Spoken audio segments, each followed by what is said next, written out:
Okay, let me just tell you something. I've been around for a long time, and honor is the key to receiving from God. I've honored my boss and have experienced reward at my workplace. I honor, therefore I am honored.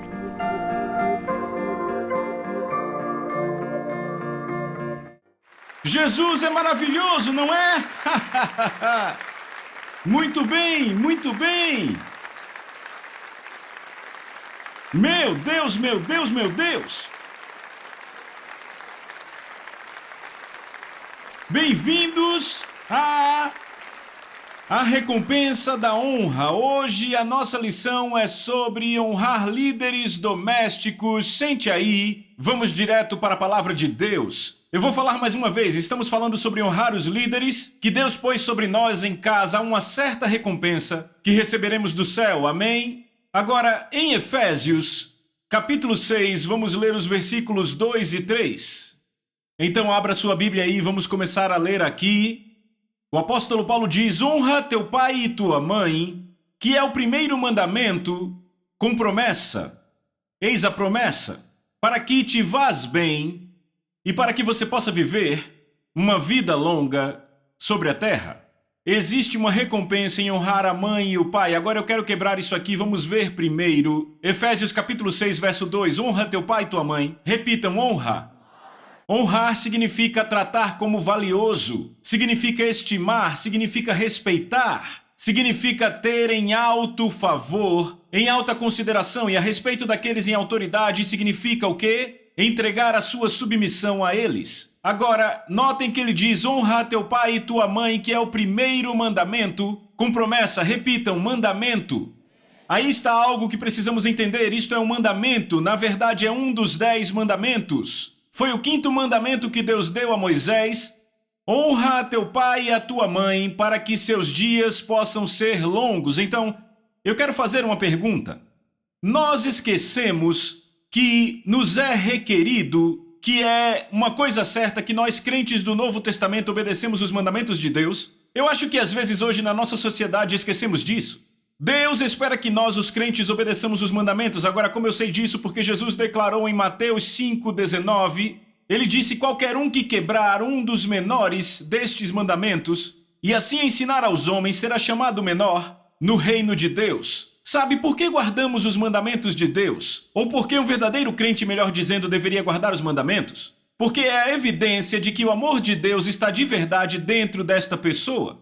O próprio Jesus diz em João 14, 21, aquele que tem meus mandamentos e os guarda, este é o que me ama. Então Jesus está dizendo, a evidência de que alguém realmente o ama é ter os mandamentos e guardá-los. Uma vez que recebemos Jesus Cristo como Salvador, quantos sabem que a Bíblia diz que literalmente mudamos? A velha pessoa que éramos literalmente se foi e nos tornamos uma nova criação. Somos filhos de Deus em nosso espírito, criados à imagem de Jesus. Agora o que acontece dentro do nosso coração é que desejamos avidamente agradar a Deus. Quantos já viram isso acontecer em sua vida como resultado da salvação? Cada um de vocês tem o ávido desejo de guardar os mandamentos. E por que isso? Porque fomos criados à imagem dele e desejamos. O que importa para nós é guardar a palavra dele, certo? Agora, por outro lado, o contrário também é verdade. Se alguém habitualmente ignora os mandamentos de Deus, não tem uma genuína conversão, não encontraram Jesus Cristo. Como sabemos? Porque Jesus disse: conhecemos pelos frutos. O apóstolo João faz a seguinte declaração em 1 João 2,4.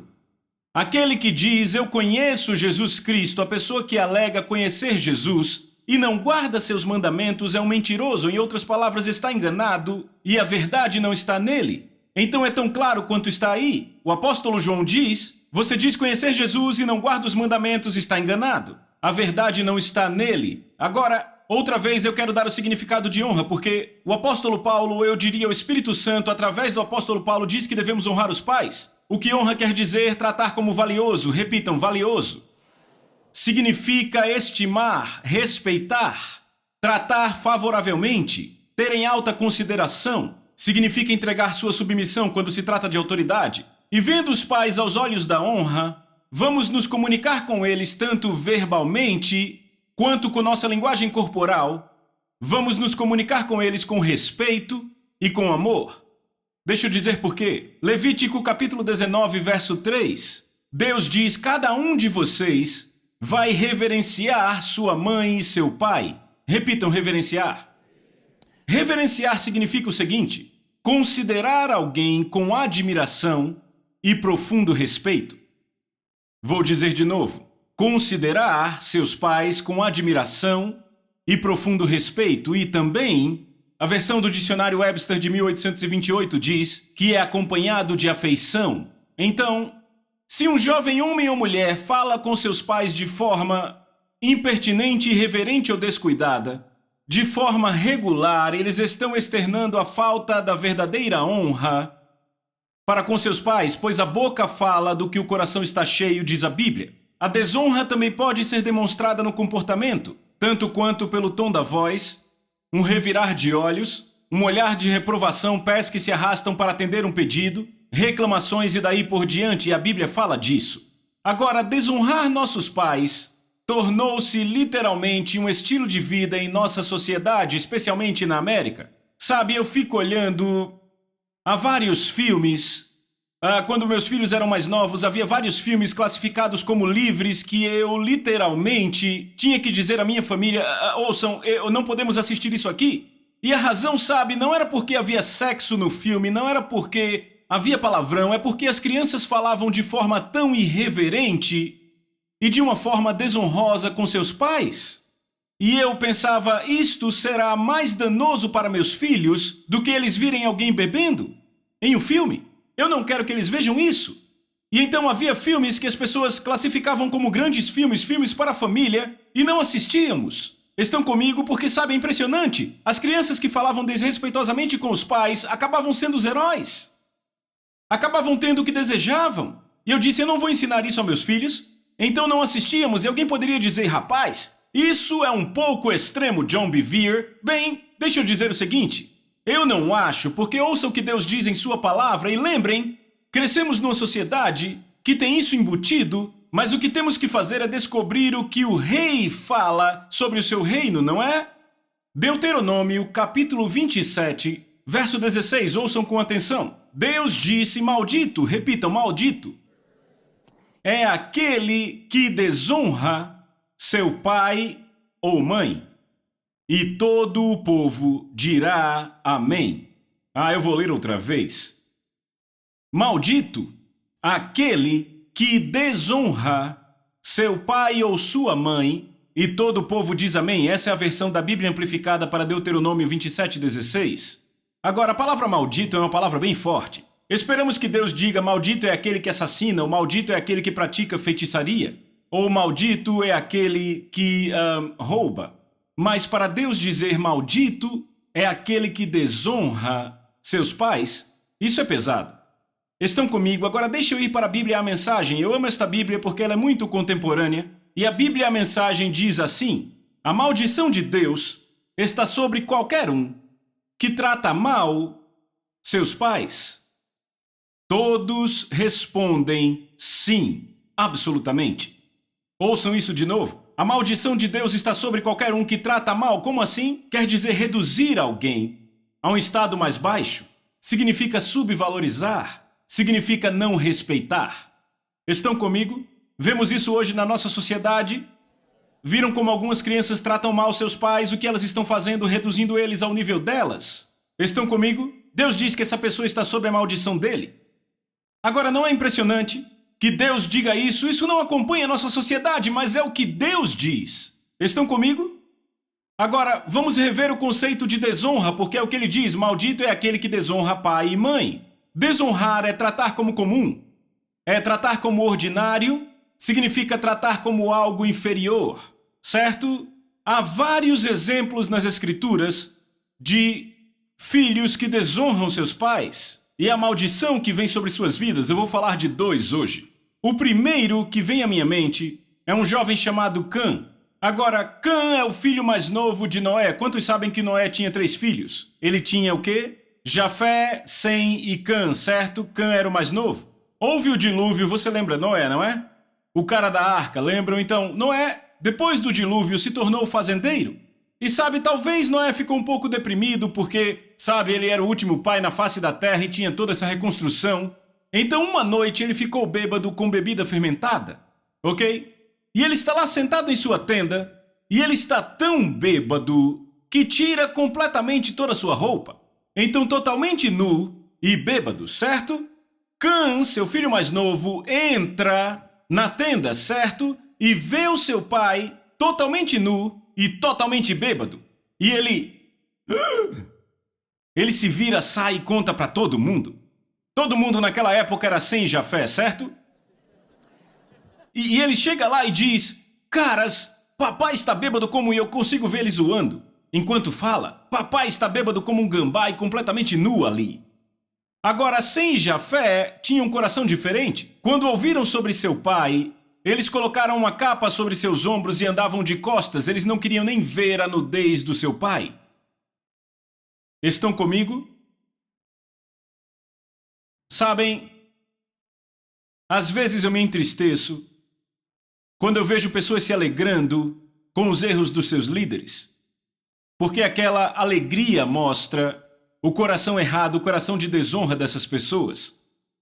Isso os expõe. Sem e Jafé entram, cobrem seu pai, eles nem olham para a sua nudez e saem. Na manhã seguinte, uma maldição é pronunciada sobre seu filho mais novo, Cã. Cã foi o jovem que entrou, zombou e desonrou seu pai perante seus irmãos. Uma maldição é pronunciada sobre os descendentes de Cã e a maldição passou de geração a geração a geração. Agora, se você for para Hebreus capítulo 11, onde Deus fala sobre os patriarcas, você vai encontrar Deus em Hebreus capítulo 11 colocando Noé lá em cima. Sim, o cara que ficou bêbado como um gambá e completamente nu. É claro que Noé se arrependeu, mas você não vê Deus o elevando outra vez de forma positiva por toda a Bíblia. Ele lançou uma maldição sobre suas gerações e foi de geração a geração. E sabe, Cã foi o pai dos cananeus, que mais tarde foram destruídos totalmente pelos filhos de Israel. Às vezes você deve lembrar disso, a maldição de Deus não vem na hora. E na verdade, na maioria das vezes na Bíblia, ela não acontece na hora, vem depois. Estão comigo? É por isso que eu fico muito alarmado quando eu vejo jovens agindo assim com seus pais. Eu era pastor de jovens. Eu fui pastor de jovens por 2 anos e eu lembro de observar como jovens falavam com seus pais na minha frente. E eu ficava muito triste, eu mesmo corrigia os jovens. Ficava muito triste com a forma como os jovens falavam com os pais. Uma vez um jovem foi ao meu gabinete e ele tinha uma mãe solteira e ele falou com a sua mãe com uma voz alterada e eu olhei para ele e as palavras saíram da minha boca sem eu nem notar. Eu olhei e disse: jovenzinho, continue falando assim com a sua mãe e você acabará na prisão. 5 anos depois eu estava viajando. Aquela mãe veio falar comigo depois do culto e ela disse: John, lembra que você disse a meu filho que ele ia acabar na prisão? Eu disse sim. Ela disse: ele acabou na prisão. Ela estava empolgada. Eu pensei: como assim? Por que ela está tão empolgada? Ela olhou para mim e disse: eu estou tão empolgada assim porque ele entregou completamente sua vida a Jesus Cristo e ele está lendo seus livros e ministrando as pessoas na cadeia. Eu pensei: uau, isso é muito legal. Agora, é interessante notar que a falha moral de Noé acabou sendo um teste de honra para seus filhos. Revelou seus corações. A um faltava honra e ele foi rebelde, e os outros 2 foram respeitosos e evitaram julgar aquilo pelo que não eram responsáveis. Ouçam isso. Aqui no livro, o comportamento de Noé não foi bom, mas cabia a Deus lidar com isso e definitivamente não aos filhos. Os 2 que entenderam isso continuaram honrando ele com seus corações. Aquele que se achou no direito de julgar os atos do pai caiu em desonra e, consequentemente, foi amaldiçoado. Agora, sabe o que é impressionante aqui? O relatório de Cã foi 100% preciso, mas foi errado. Você pode estar 100% preciso no que diz a seus pais, mas se disser de forma depreciativa, de forma desonrosa, vai ter desonrado seu pai e sua mãe. E isso não é algo bom de se fazer de acordo com Deuteronômio 26:17. O segundo do qual eu quero falar na Bíblia, e esse é bem interessante, é Rúben. Rúben foi o primogênito de Jacó. Lembram? Isaac teve um filho, esse filho era Jacó, e Jacó herdou a promessa. Vinda de Isaac passou a Jacó. Jacó se casou com 2 mulheres, certo? Graças a Deus não fazemos mais isso hoje, como eu já disse aqui. Mas então eu amo ser marido de uma esposa e ela está sentada aqui hoje.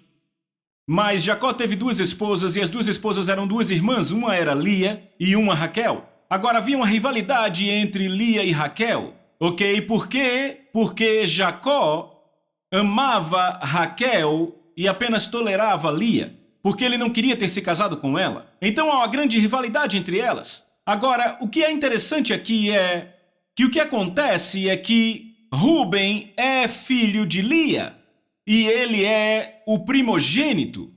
E a razão pela qual Ruben trouxe maldição à sua vida foi porque ele desonrou seu pai, dormindo com a concubina do seu pai, chamada Bila. Agora, eu acho que tem muito mais nesta desonra aqui do que dormir e fazer sexo com alguém que pertence a seu pai. E eu vou mostrar que tem muito mais aqui, certo? Então, quando Deus viu que Lia não era amada por seu esposo e abriu seu ventre, ela concebeu e deu à luz Ruben. Agora, a resposta dela ao nascimento de Ruben foi a seguinte: ouçam o que ela disse ao Senhor. Agora vejam, Lia e Raquel competiam. Por quê? Porque Lia era uma mulher não amada e Raquel uma mulher amada, certo? Então Lia, realmente frustrada, ela dá à luz o primogênito que é Ruben, e ouçam o que Lia diz quando Ruben nasce: o Senhor certamente olhou para minha aflição, e agora desta forma meu marido me amará. Vem o desespero. Isso é Gênesis 29:32. Então vem o segundo filho de Lia e ela o chama de Simeão. Veja o que ela diz depois que Simeão nasceu. Gênesis 29:33. Porque o Senhor ouviu que eu não era amada, ele desta forma me deu também este filho, e ela o chamou Simeão, que significa ouviu. Uma terceira vez, ela dá à luz de novo e o nome desse garoto é Levi. Agora eu quero que vocês ouçam o desespero crescente dela e o que ela diz depois que Levi nasce. Agora, desta vez, meu marido, isso é Gênesis 29:34. Desta vez, meu marido se unirá mais a mim, porque eu lhe dei 3 filhos. Desta forma, seu nome será Levi, que significa unido. Você vê como ela estava desesperada pelo amor do seu marido, pelo amor de Jacó. Estão comigo? Então, Raquel vê que Deus está prosperando Lia. Ela já tinha 3 filhos e você sabe que isso contava muito naquele tempo, certo? Então, Raquel fica desesperada, irmã de Lia. Então, Raquel diz: eu tenho uma serva e seu nome é Bila. Então, ele traz a serva a Jacó e diz: ouça, eu quero que você case com Bila e dê à luz um filho através de Bila para mim, porque ouço o que ela diz em Gênesis 33. Eis a minha serva Bila, coabita com ela para que ela dê à luz e eu traga filhos ao meu colo, para que eu também possa ter filhos por meio dela. Então, Raquel aí dizendo: eu tenho que prevalecer contra Lia. Então, uma vez que o bebê nasce, Raquel diz o seguinte: com grandes lutas tenho competido com minha irmã e logrei prevalecer. Isso é Gênesis 30, verso 8. Então, enquanto isso, Ruben está envelhecendo, certo? Temos muitos bebês nascendo aqui por semana. Provavelmente Ruben está lá e Ruben vê o sofrimento da sua mãe. E sabe o que acontece? O ressentimento entra nele. Por quê? Pelo que o pai está fazendo. Estão comigo? Agora veja, o que Jacó está fazendo não amando Lia não é uma coisa boa, porque Deus, vendo que ela não era amada, abre o ventre dela. Então esse ressentimento cresce em Ruben. Então ele cresce: eu não acredito no meu pai, ignorando a minha mãe assim e favorecendo Raquel. Então Ruben se sente mal por sua mãe, vai ao campo e encontra mandrágoras, que é um tipo de flor, e traz para ela. Quando Raquel vê que Lia tem mandrágoras, Raquel olha para Lia e diz: eu quero essas mandrágoras. E então Lia diz: eu te dou essas mandrágoras se você deixar que eu durma com Jacó esta noite. Então aqui estão elas barganhando para ver quem vai dormir com Jacó hoje à noite, certo? Então ela entrega as mandrágoras, e lá vem Jacó do campo, e ouçam o que ela diz a ele, é muito engraçado. Ela diz: você deve me possuir, pois certamente eu te contratei com as mandrágoras do meu filho. Gênesis 30:16. Estão vendo isso? Agora fica evidente a partir disso que a maioria das noites em que Jacó dormiu com alguém, ele estava dormindo com Raquel, ignorando Lia. Então Lia teve que alugá-lo para dormir com ela. Então, Ruben está absorvendo tudo isso que acontece, dolorosamente absorvendo, e o ressentimento cresce contra seu pai dia após dia. Estão vendo isso? Então agora, finalmente, Raquel tem um bebê, e o seu nome é José. E agora as coisas ficam piores, porque agora Jacó favorece José sobre todos os outros 10 irmãos, nascidos de Bila, a serva de Lia e de Lia. Ele dá a José uma túnica de muitas cores. Rúben olha isso e pensa, eu sou o primogênito, este é o 11º filho e ele é filho de Raquel e ele dá a ele a túnica. Veem isso? Está piorando, certo? Então agora vejam o que acontece aqui. É incrível. Quando a família teve que fugir de Labão, Esaú ouve que Jacó, todas as suas esposas e seus 11 filhos estão vindo, e Esaú pega 400 homens e agora ele vem para encontrar com Jacó, e Jacó diz, rapaz, eu lembro do que Esaú falou, ele falou que ia me matar. Então Jacó está com medo, e sabe o que ele faz? Ele divide sua família em 4, certo? Qual o pensamento? Ele quer proteger sua linhagem, sua posteridade, certo? Então ouçam o que ele faz, vejam como ele divide. Gênesis 33, 2. Pôs as servas e seus filhos à frente, Lia e seus filhos atrás deles, e Raquel e José por últimos. Então as servas e seus filhos à frente, os primeiros 2 grupos. Então Lia e seus filhos, o que inclui Rúben. E então o último grupo com Jacó é Raquel e José. Agora Rúben está borbulhando de raiva. Imaginem, meu pai me colocando lá na frente de José e Raquel para que a gente morra e proteja eles. Estão acompanhando? Veem o que acontece? Agora isso aqui só piora e piora e piora. Certo? O tempo continua a passar e Raquel dá à luz o 2º filho aqui. Ela morre dando à luz a este filho Benjamim. Quando ela morre, Jacó se enluta e constrói um enorme coluna, um enorme monumento para o túmulo de Raquel. E quer saber, ainda se fala desse túmulo hoje? Sabe, há anos atrás eu estive em Israel com Lisa. E quer saber, fala-se do túmulo de Raquel e nada se fala do de Lia. Nunca houve um grande monumento para Lia, mas houve um grande monumento para Raquel. Então Rúben está borbulhando de raiva. Estão acompanhando? Estão acompanhando? Logo depois que Raquel morre, imediatamente, em 2 versos é o que a Bíblia diz, Rúben vai e deita-se com Bila. E Bila era serva de Raquel. Rúben vivia em agonia. Aquela rivalidade e o ressentimento porque o pai favorecia Raquel e não amava sua própria mãe, é muito possível e eu acho que é provável que ele dormiu com Bila não só para fazer sexo, mas para trazer vergonha à tenda de Raquel e para devolver um pouco do sofrimento pelas ações do seu pai. E isso pela desonra. Eu vou desonrar meu pai por isso, e eu vou desonrar a tenda de Raquel. Agora aqui está o que Deus fala sobre Rúben bem depois de seus irmãos morrerem. Está em 1 Crônicas, capítulo 5, verso 1, é impressionante. O filho mais velho de Israel era Rúben, mas uma vez que ele desonrou o seu pai, dormindo com uma das concubinas do seu pai, sua primogenitura foi dada aos filhos do seu irmão José, e por esta razão Rúben não foi listado na genealogia como primogênito. 1 Crônicas, capítulo 5. Rúben trouxe maldição para si por desonrar o pai. É muito interessante notar que as atitudes de Jacó estavam erradas. Por amar Raquel e negligenciar Lia, na verdade aquilo não era bom aos olhos de Deus, pois lemos, vendo o Senhor que Lia era desprezada, fê-la fecunda, e a amplificada diz, quando Deus viu que Lia era desprezada, Deus abençoou Lia na área da sua aflição. Rúben viu precisamente, a sua raiva pelo comportamento do pai não era inventada, entretanto aquilo que ele permitiu se desenvolver em seu coração foi o que o envenenou. Ele abandonou a honra que Deus coloca no coração de cada filho, e adotou uma atitude de ressentimento que estimulou a desonra.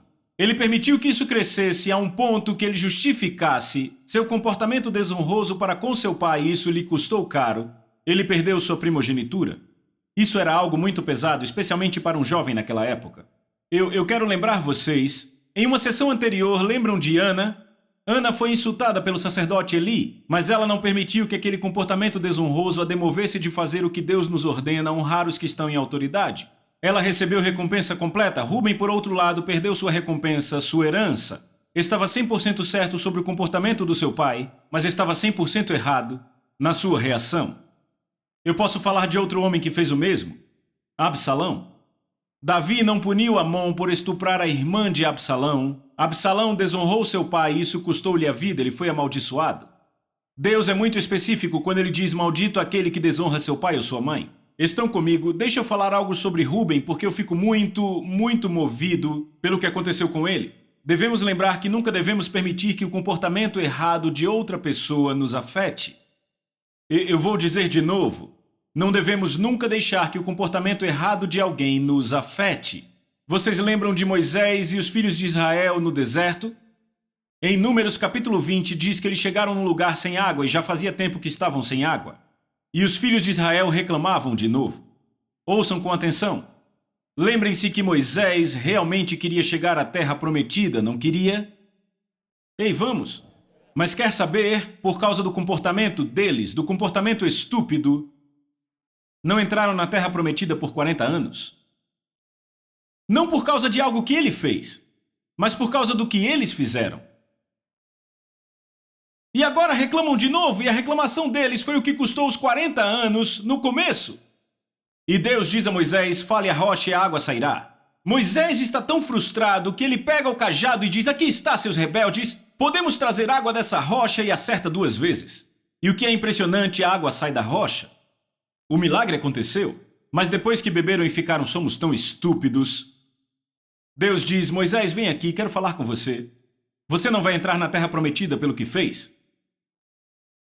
Estão comigo? Agora vejam o que o salmista fala sobre isso, ouçam aqui. Salmos 106, 32 e 33. Indignaram Moisés, também nas águas de Meribá. Então sucedeu mal a Moisés por conta deles, porque se rebelaram contra o Espírito, e Moisés falou irrefletidamente. Então o comportamento mau contínuo deles fez com que Moisés agisse errado, e eis o que eu escrevi na margem da minha Bíblia. Não podemos culpar o comportamento de outros pelo nosso mau comportamento. Quando entendermos isso como crentes, nossa vida vai mudar totalmente. Eu disse vai mudar totalmente, é um bom lugar para gritar amém. Vamos voltar para Efésios 6, 2 e 3 na sua Bíblia, acompanhem. Honra a teu pai e a tua mãe, que é o primeiro mandamento com promessa. Repitam, promessa. Você pode escrever acima de promessa a palavra recompensa. É o primeiro mandamento com recompensa. E qual a recompensa Deus disse nos 10 mandamentos? Na verdade é dobrada. Repitam, dobrada. Número 1, para que te vá bem. E número 2, para que você possa viver uma vida longa sobre a terra. Olhe para mim. Deus diz que se você honrar seus pais, número 1, você irá bem. Será bem sucedido nos negócios, empreendimentos, ministério, na vida, tudo te irá bem. Número 2, Deus diz que te dará uma vida longa. Sabe o que Deus está dizendo? Você não vai morrer prematuramente de alguma doença estúpida ou acidente se honrar seus pais. É aqui que você se empolga. Alguém diz, mas peraí, John, peraí.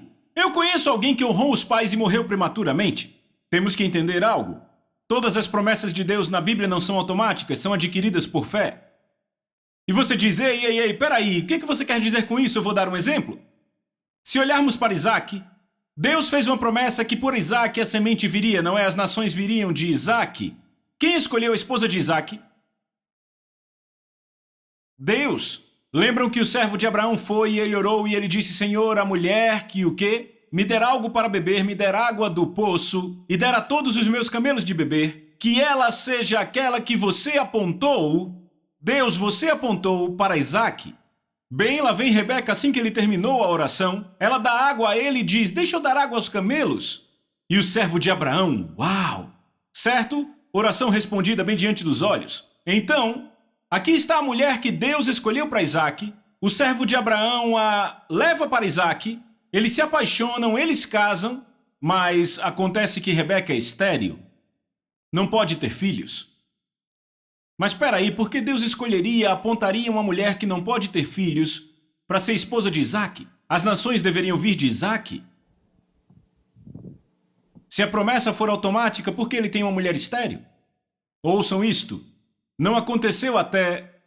Isso é maravilhoso. Gênesis 25, 21. Isaac orou ao Senhor por sua mulher, pois ela era estéril. E o Senhor lhe ouviu as orações e Rebeca concebeu.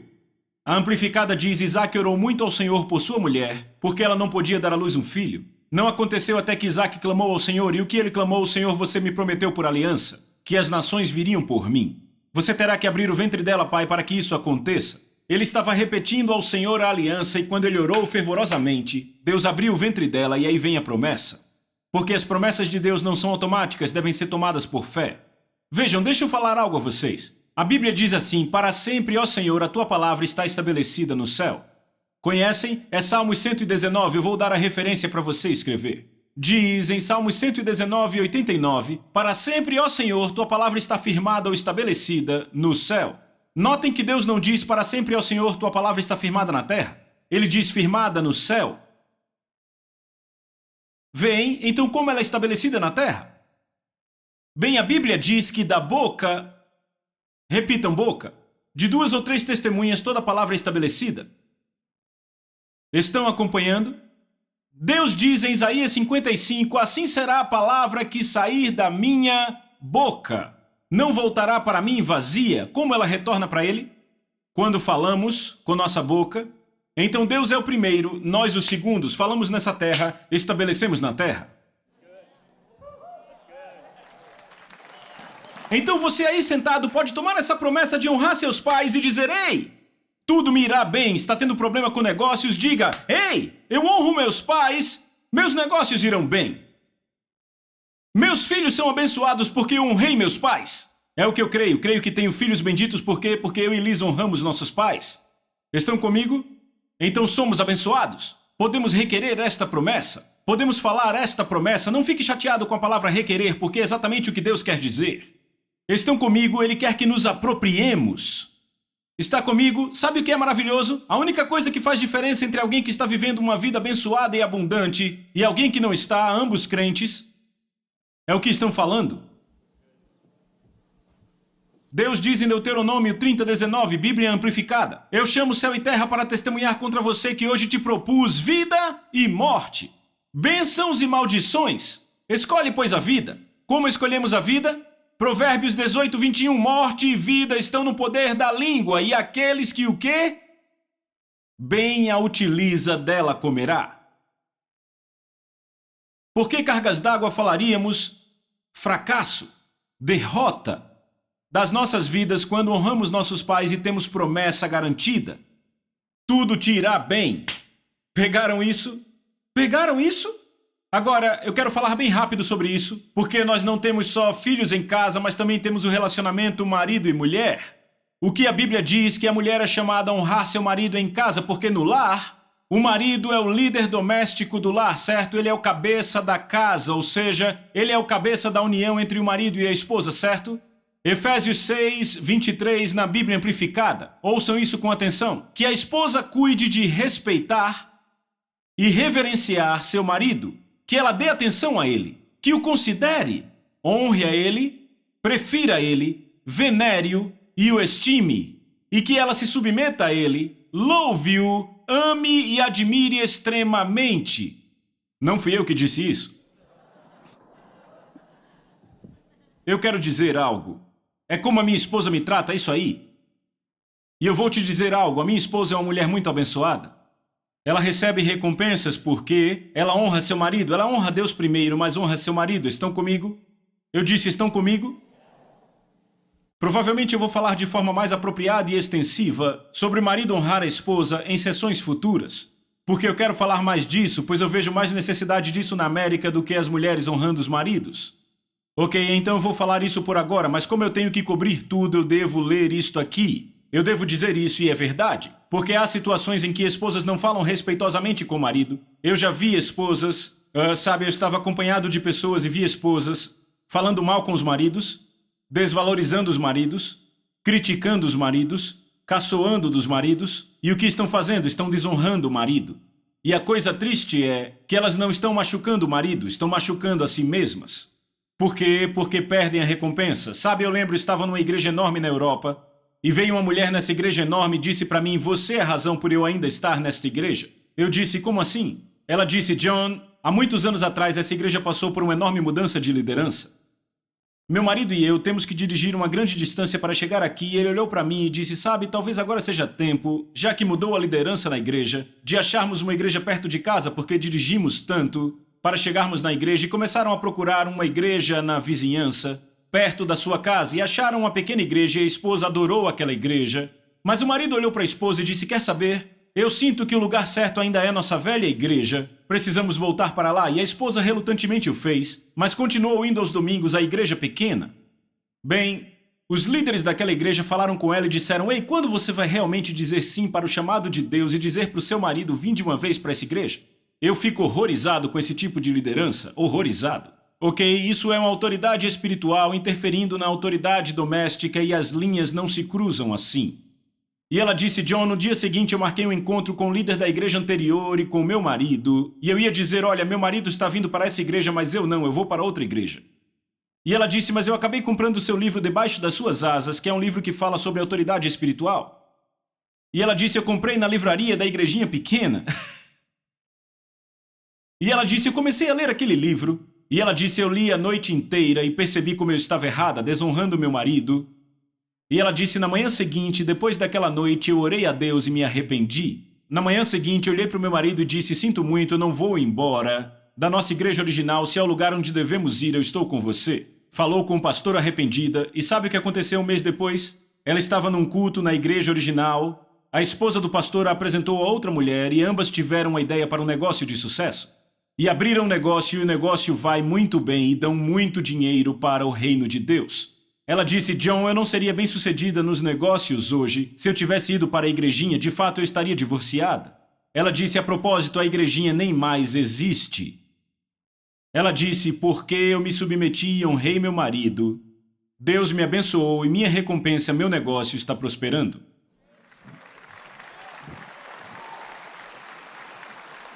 Eu vou ler 1 Pedro capítulo 3, versos 1 e 2. Mulheres, sejam igualmente submissas a seus maridos, subordinem-se, como sendo secundárias e dependentes deles, e adaptem-se a eles, de modo que, se eles ainda não obedecem à palavra, possam ser ganhos não por discussões, mas pela vida piedosa de suas esposas, ao observarem a forma pura e modesta como vocês se conduzem juntamente com a sua reverência por seus maridos. Devem sentir por eles tudo o que a reverência inclui: respeitar, submeter-se, reconhecê-los, honrá-los, estimá-los, apreciá-los, valorizá-los e, no sentido humano, adorá-los, admirar, elogiar, serem dedicadas, amá-los e desfrutar dos seus maridos. Pedro diz que quando a mulher faz isso, na Bíblia Amplificada, ganha os seus maridos pelo comportamento. Polly Wigglesworth é um clássico exemplo disso. Smith Wigglesworth foi um homem que, bem, ele não andava com Deus de jeito nenhum, e Polly era uma crente fervorosa. E Polly continuava a ir à igreja, mesmo Smith Wigglesworth não gostando. Ele ficava com raiva, mas entendam, já ensinei isso aqui. Se a autoridade diz para fazer algo contrário à palavra, obedeça a palavra. Então Polly continuava indo à igreja, mas sempre estava cuidando dele. E ele ficou tão irado uma noite que a pegou, pôs ela para fora de casa e trancou a porta com ela lá fora. Ele ficou com raiva porque ela foi ao culto e voltou um pouco depois do normal. E o que aconteceu foi que o comportamento piedoso dela, a forma como ela o tratava, acabou trazendo uma tremenda condenação a ele, e ele entregou sua vida a Jesus. E este homem influenciou milhões de pessoas. Ainda lemos os seus livros hoje. Agora, a Polly não só teve a recompensa de ter um homem salvo cumprindo o chamado de Deus para sua vida, e eu te digo, isso é a melhor coisa para uma mulher, ter um homem no chamado de Deus para a vida dele. Mas não só isso, no trono do julgamento de Cristo, pense nos milhões de almas que serão creditados a ela pelo próprio Jesus, porque ela honrou seu marido, mesmo quando ele a desonrou, a tratou mal. Ela continuou o que? Adorá-lo, amá-lo, estimá-lo, honrá-lo. E exatamente o que Pedro disse aconteceu: ela ganhou seu marido pelo comportamento. Eu espero que isso encoraje algumas de vocês que não são bem tratadas pelos seus maridos. Sabe, continuem a honrá-los e confiem em Deus. Eu creio que Deus vai cuidar destes homens. Receberam algo? Então, filhos, honrem seus pais, e esposas, honrem seus maridos. Falaremos do outro lado. Pais honrando seus filhos e maridos honrando suas esposas em sessões futuras. Receberam algo? Até a próxima! É isso aí!